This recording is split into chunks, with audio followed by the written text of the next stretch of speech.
హిందూ ఆలయాలకి తిరుమల తిరుపతి దేవస్థానం ఒక కానుక ఇస్తోంది. హైందవ సంస్కృతి విస్తరణ, ప్రజల్లో భక్తిభావన పెంపు లక్ష్యంగా హిందూ ఆలయాలకి రాతితో పాటు విలువైన పంచలోహ విగ్రహాలని తిరుమల తిరుపతి దేవస్థానం అందిస్తోంది. ధర్మ ప్రచారంలో, సనాతన ధర్మ ప్రచారంలో భాగంగా మైక్ సెట్లు, గొడుగులు, శేషవస్త్రాలు, రాతి శిల్పాలు, పంచలోహ విగ్రహాలని సబ్సిడీ మీద ఇస్తారట. వీటిని సద్వినియోగం చేసుకోవాలని ఓ ప్రకటనలో పిలిపించింది. మైక్ సెట్ కొనుగోలుకు అయ్యే ఖర్చు 25,000. ఆంధ్రప్రదేశ్లోని ఎస్సీ ఎస్టీలు 90% రాయితీ పోను 2,500 కడితే డీడీ పంపిస్తే వాళ్ళకి ఇస్తారు మైక్ సెట్. ఇతరులు 50% రాయితీ పోను 12,500 అయితే ఇస్తారు. గొడుగులు కేటగిరీలతో సంబంధం లేకుండా అందరికీ కూడా 14,500 విలువ చేసేది 7,250 రూపాయలకే పంపిస్తారు.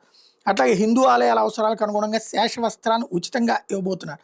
వెంకటేశ్వర స్వామి, పద్మావతి అమ్మవారి రాతి విగ్రహాలు 5 అడుగులు అంతకంటే తక్కువ ఎత్తులో ఉన్నవి ఉచితంగా ఇవ్వబోతున్నారు.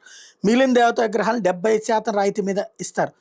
ఆంధ్రప్రదేశ్తో పాటు తెలంగాణ రాష్ట్రంలో కూడా ఎస్సీ ఎస్టీ వర్గాలకైతే కంప్లీట్ ఉచితం. పంచలోహ విగ్రహాల మీద ఏపీ, తెలంగాణ రాష్ట్రాలను ఎస్సీ ఎస్టీలకి 90%, ఇతర వర్గాలకి 70% రాయితీ ఇవ్వబోతున్నారు. దేవతామూర్తుల రాతి పంచలోహ విగ్రహాల పేర్లు, కొలతలతో ఆలయానికి ఒక లెటర్ పెట్టుకోవాలి, అప్లికేషన్ పెట్టుకోవాలి. విద్యా సంస్థల సరస్వతీదేవి రాతి విగ్రహాలని 50% రాయితీతో ఇస్తారట. ఎంఈఓలో డిఈఓ ఆమోదంతో దరఖాస్తు పంపించాల్సి ఉంటుంది.